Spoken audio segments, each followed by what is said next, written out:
There are a lot of people out there right now that are waiving inspections in order to get a contract accepted. So I wanted to go over a couple different ways that we can still ask for inspections, but make it look a little bit more lucrative to the seller, to still be competitive, but still give yourself the opportunity to at least take a look to see what's going on underneath the hood of the home and make sure that you're going to be okay with what you get yourself into before you move into the place. So without just waiving the inspections, what other options do we have? So the one that's going to look the best to the seller is going to be a for informational purposes only inspection with the right to retain EMD if you do terminate. What this means is you're going to still be allowed to have the inspection, but what you can't do is you can't negotiate based on those inspections findings. So no asking the seller to do any repairs, no asking to have a request to change the price or anything of that nature. But if there is something egregious inside of that inspection report that you find and you're just not willing or comfortable moving forward with that, it still gives you the right to back out of the transaction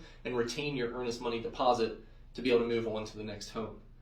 If that still seems a little bit too frightful for you, the next best step that you could take would be to do what we call an inspection with terms of either a single repair or total repairs up to X amount of dollars. So let's just use an example here. Let's say that we put in an inspection clause, and within that inspection clause, we suggest that we won't ask for any single repair under the amount of $2,000. That means if it comes back and let's say you need a radon mitigation system and that's going to cost $1,100 to get installed, then you know that you're not going to be asking for that to be completed. This is not an accumulation of all of the repairs needed on the home. This is per single repair. The other way that you could suggest that would be to do it as the accumulation of all of those individual repairs put together. So, we won't ask for any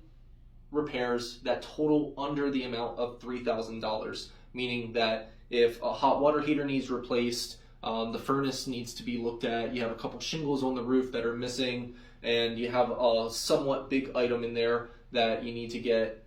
concrete redone on a small back patio in the back, and that totals to be about $4,000. That means you're not going to ask them to do the first $3,000 worth of the repairs, but you will ask them to cover the last $1,000 of those repairs that need to be made. So these are different ways that you can strategize and still try to get yourself one of those inspections that we all desperately want on these homes right now in the market without completely shooting yourself in the foot, because we know that there's other people that are out there competing and completely waiving these things. So put good terms in your contract outside of the inspections, do it for informational purposes only, or set some standards on the minimum amount threshold that you're willing to basically suck up and deal with yourself in order to be a little bit more competitive out there.